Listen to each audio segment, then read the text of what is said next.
नमस्कार साथियों। पिछले वीडियो में हमने कंज्यूमर प्रोटेक्शन एक्ट 1986 और 2019 यानी 1986 और 2019 के उपभोक्ता संरक्षण अधिनियम के संदर्भ में उसके हिस्टोरिकल पर्सपेक्टिव के ऊपर बातचीत की थी। आज मैं आपके साथ डेफिनेशन क्लॉज डिस्कस करूँगा और उसमें स्वाभाविक रूप से जो पहला जो प्रश्न जो जहन में आता है कि भाई हुई जे कंज्यूमर या हुई जे कस्टमर, तो जो कंज्यूमर की जो डेफिनेशन है कि भाई उपभोक्ता कौन है, संरक्षण किसका, संरक्षण उपभोक्ता का होगा, संरक्षण कंज्यूमर का होगा, तो कंज्यूमर कौन, तो इसके संदर्भ के अंदर आज हम बात करेंगे। तो जाहिर तौर के ऊपर कंज्यूमर वो जो कंज्यूम करे, जो उपभोक्ता वो जो उपभोग करे, किसका, या तो वो किसी सेवा का उपभोग करेगा या वो किसी वस्तु का उपभोग करेगा। वस्तु और सेवा के अंदर यूँ समझिए बेसिक डिफरेंस यही है कि जो वस्तुएं हैं वो दिखाई देती, जो गुड्स हैं वो दिखाई देते। हमने एक टीवी खरीदा, दिखाई दिया, हमने एक टेबल खरीदी, दिखाई दी, हमने एक लैपटॉप, कार, कुछ भी खरीदा, एनी गुड्स वो टेंजिबल होते हैं, दिखाई देते हैं। सेवाएं जो हैं, इलेक्ट्रिसिटी सेवा है, टेलीफोन की सेवा है, ट्रांसपोर्टेशन है, बैंकिंग है, इंश्योरेंस है, इत्यादि इत्यादि, इस तरह की जो सेवाएं हैं वो एक तरह से दिखाई नहीं देती, लेकिन सेवाओं का और वस्तुओं का यानी कि गुड्स और सर्विसेज दोनों का उपभोग करने वाला, दोनों को कंज्यूम करने वाला व्यक्ति उपभोक्ता कहलाता है। अब यदि हम इसके डेफिनेशन की बात करें तो consumer means a person, consumer means a person who buys any goods या hire or avail any services. तो या तो वो कोई वस्तु को खरीदता है, हु बाइज एनी गुड्स, या हायर करता है या अवेल करता है एनी सर्विसेज को। किसके लिए? फॉर ए कंसीडरेशन, यानी कि प्रतिफल के बदले। जो इम्पोर्टेंट जो बात है वो ये है कि भाई चाहे आप गुड्स लें चाहे आप सर्विसेज, आप उपभोग चाहे वस्तु का करें या सेवाओं का करें, लेकिन वो निःशुल्क नहीं होना चाहिए, वो फॉर ए कंसीडरेशन होना चाहिए। और ऐसा कंसीडरेशन या तो पे कर दिया गया हो या प्रॉमिस किया गया हो उसको पे करने के लिए।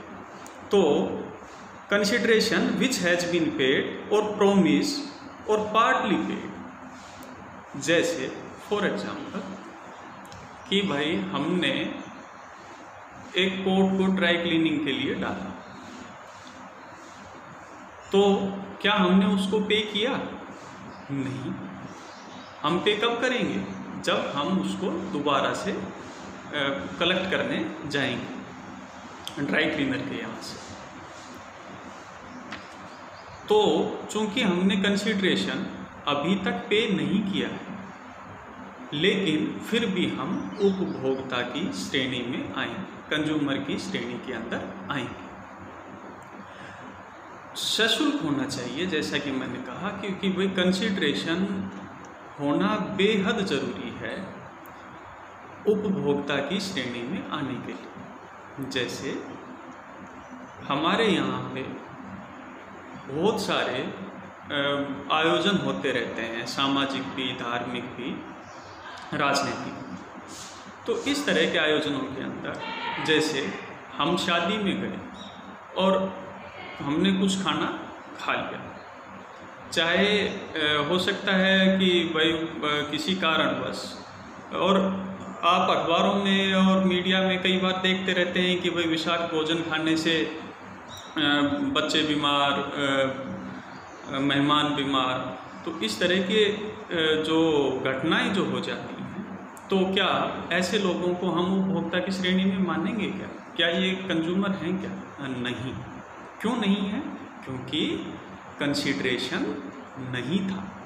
और यही बात यदि किसी रेस्टोरेंट के संदर्भ में हो जाए तो, कि हम किसी एक्स रेस्टोरेंट में, मैकडोनल्ड्स में, हल्दीराम में, किसी लोकल रेस्टोरेंट में, कहीं भी किसी होटल मोटल में हम खाना खाने के लिए गए और वहाँ पे उनके खाने की वजह से तबीयत खराब हुई, तो ऐसी स्थिति के अंदर चूँकि हमने कंसीडरेशन पे किया है, तो कंसीडरेशन पे किया है इसलिए हम उपभोक्ता की श्रेणी में आ रहे हैं। तो कंसीडरेशन होना चाहिए। कंसीडरेशन या तो पे कर दिया गया हो या फिर उसका प्रोमिस कर दिया गया हो, या तो वो पार्टली पे कर दिया गया हो या पूरी तरह पे कर दिया गया हो, दे दिया गया हो, देने का वचन दिया गया हो, या उसका कुछ भाग पे कर दिया गया हो।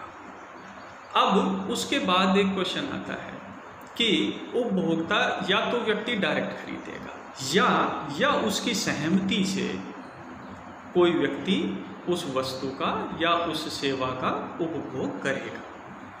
तो या फिर other than a person who buys a good, other than a person who buys such goods for consideration, और ऐसे सेवा का या ऐसी वस्तु का उपभोग कौन करे? कोई दूसरा व्यक्ति। Such use is made with the approval of such person. किससे? उस व्यक्ति की जो मूलतः जिसने वस्तु या सेवा को अवेल किया या खरीदा, उसकी सहमति से, उसकी अप्रूवल से कोई दूसरा व्यक्ति उसका उपभोग करता है। जैसे पिता ने कोई मोबाइल खरीदा बेटे के लिए, तो खरीदने वाला कौन? पिता। उपभोग करने वाला कौन? पुत्र। तो ऐसी स्थिति के अंदर चूंकि पिता की सहमति थी, तो पुत्र भी उपभोक्ता है। तो या तो व्यक्ति खुद उपभोग करता है या फिर उसकी सहमति से कोई दूसरा व्यक्ति भी उपभोग करता है। अब सहमति जरूरी क्यों है? कि मान लीजिए मैंने कोई कार परचेज की, परचेज करने के बाद मैं कौन? उसका उपभोक्ता। और कल को कोई व्यक्ति उसको चोरी कर ले गए, तो क्या मेरी अप्रूवल थी? क्या नहीं थी। और चलाते चलाते उसके समक्ष कोई शिकायत आए, तो क्या वो उपभोक्ता है? क्या नहीं। तो इसी तरह से मान लीजिए मैंने कोई खाने के लिए कोई सामान मंगवाया और मैंने आमंत्रित किया मेरे मित्रों को, तो यहाँ पे मेरी सहमति है। कोई सॉफ्ट ड्रिंक, कोई पैकेज्ड आइटम हमने मंगवाया और उससे किसी की तबीयत खराब हुई, मेरे मित्र की, तो ऐसी स्थिति में चूंकि मेरी अप्रूवल थी, तो वो मेरा मित्र उपभोक्ता है।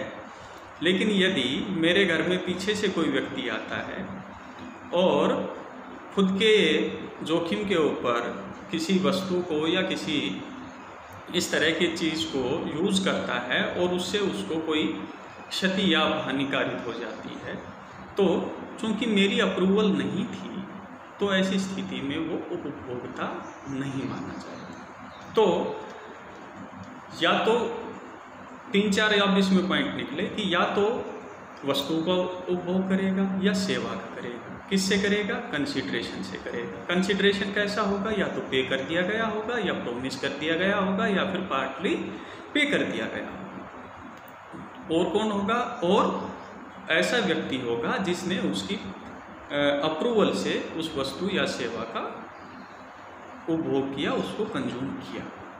अब इसमें जो सबसे महत्वपूर्ण बात आती है वो ये आती है कि इसमें ऐसा व्यक्ति इंक्लूड नहीं होगा जिसने रीसेल या कॉमर्शियल पर्पज से उस वस्तु या सेवा का उपभोग किया है। रीसेल यानी पुनः विक्रय के लिए, या फिर कॉमर्शियल पर्पज से।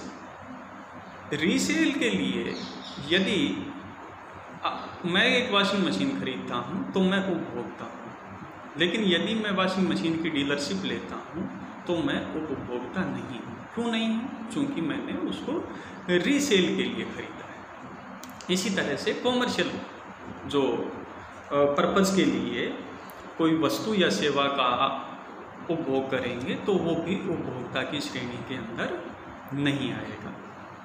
लेकिन इसका जो क्लैरिफिकेशन है वो ये कहता है, जो एक्सप्लेनेशन है इस सेक्शन का वो ये कहता है, the expression commercial purpose does not include use by a person of goods bought and used by him exclusively for the purpose of earning his livelihood or by means of self employment। लेकिन commercial purpose के अंदर क्या शामिल नहीं होगा कि खुद का लाइवलीहुड यानी कि आजीविका के लिए या फिर मीन्स ऑफ सेल्फ एम्प्लॉयमेंट यानी कि स्वरोजगार के लिए। तो यदि कोई वस्तु स्वरोजगार के लिए या आजीविका के लिए खरीदी जाती है तो फिर उसको हम कॉमर्शियल पर्पस नहीं मानते। जैसे किसी ने हॉस्पिटल में कोई इक्विपमेंट खरीदा किसी डॉक्टर ने, तो ऐसी स्थिति के अंदर वो उसका स्वतः नियोजन सेल्फ एम्प्लॉयमेंट है, उसका लाइवलीहुड है, उसकी आजीविका है। ऐसी स्थिति के अंदर बाय द वे कोई एक्सरे मशीन खरीदी और वो ख़राब हो गई तो क्या उसको वो कॉमर्शियल पर्पस माना जाएगा? हाँ, एक तरह से कॉमर्शियल पर्पस है, लेकिन जो एक्सप्लेनेशन है वो ये कहता है कि चूँकि वो सेल्फ एम्प्लॉयमेंट या लाइवलीहुड के लिए खरीदी गई है तो इसलिए वो कंसर्न व्यक्ति उपभोक्ता की श्रेणी के अंदर आएगा। तो रीसेल और कॉमर्शियल जो पर्पज से जो खरीदे गए हैं उनको दूर रखने का उद्देश्य ये है कि जो व्यापारिक जो विवाद हैं, जो कॉमर्शियल जो डिस्प्यूट हैं, उनको आप कंज्यूमर डिस्प्यूट ना समझें। यही कारण था कि इनको इससे दूर रखा गया। तो हो सकता है कि भाई बहुत बड़े कोई नर्सिंग होम हों, कोई बहुत बड़े होटल्स हों, तो इस तरह के जो हैं इनको भी अब उपभोक्ता की श्रेणी के अंदर रख लेते हैं, चूँकि लेकिन कब कि सेल्फ एम्प्लॉयमेंट हो या फिर लाइवलीहुड। अब इसमें जो एक्सप्लेनेशन है उसमें 2019 का जो एक्ट है उसमें एक और अमेंडमेंट किया गया है, और वो अमेंडमेंट ये है कि आप जो गुड्स के अंदर आप किसको शामिल करेंगे। तो गुड्स के अंदर हम उसको शामिल करेंगे जो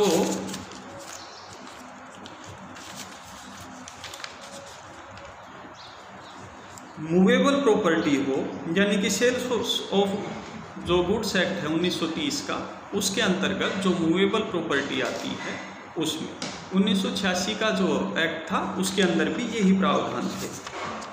लेकिन जो 2019 का जो एक्ट है उसमें एक चीज़ और अलग से इंक्लूड कर दी गई, और इसमें मूवेबल प्रॉपर्टी तो है ही है, लेकिन उसके साथ साथ फूड यानी कि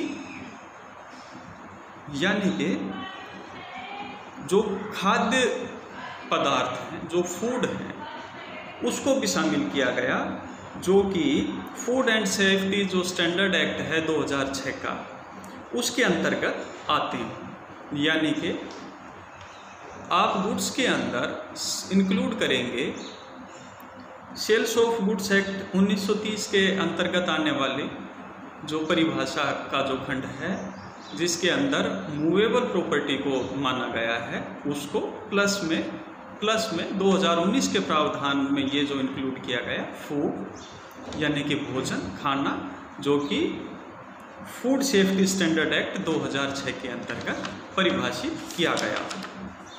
इसके अलावा जो एक्सप्रेशन है बाइज एनी गुड्स या hire or avail any services, तो इसमें आप किस किस को इंक्लूड करेंगे। जो 2019 का जो एक्ट है उसमें शामिल किया गया है और इंक्लूड किया गया है ऑफलाइन या ऑनलाइन ट्रांजैक्शन को, थ्रू इलेक्ट्रॉनिक मीन्स को या बाई टेली शॉपिंग को, और मल्टी लेवल मार्केटिंग को। पहली बार ऑनलाइन जो शॉपिंग है, ऑनलाइन जो ट्रांजैक्शन है, उनको शामिल किया गया। जैसे फ्लिपकार्ट, अमेज़ॉन और ये 1986 के अंदर तो ये थे ही नहीं ना, क्योंकि ये 2019 से पहले ये आ गए, तो इसलिए ज़रूरी था कि इनको भी इस प्लेटफॉर्म के ऊपर लेके आया जाए। और मल्टी लेवल मार्केटिंग, जैसे एमवे, इंडिया में मल्टी लेवल मार्केटिंग को इन्होंने इंट्रोड्यूस किया। और इसमें होता क्या है कि एक चेन सिस्टम रहती है, इनके खुद के जो प्रोडक्ट हैं वो खुद के लोगों के थ्रू, खुद के जो एजेंट हैं या जो खुद के जो इनके जो ऑफिशियल्स हैं और खुद के स्टोर्स हैं, उनके थ्रू ही ये और खुद की मेंबरशिप क्रिएट करते हैं कि एक ने 2 बनाए, 2 ने 3 बनाए, 3 ने 8 बनाए, और फिर इनको कमीशन और ये सब कुछ मिलता रहता है, इंसेंटिव एट्सेट्रा। तो जो मल्टी लेवल मार्केटिंग है लाइक एमवे और ये और जो ऑनलाइन जो प्लेटफॉर्म हैं, इनको भी जो एक्सप्रेशन बाई एनी गुड्स और higher or avail any services के अंदर इंक्लूड किया है। तो जो उपभोक्ता की जो परिभाषा है, जो 2019 के एक्ट में और 1986 के एक्ट के अंदर, दोनों को के जो मुख्य जो बिंदु थे वो अभी मैंने आपके समक्ष डिस्कस किए।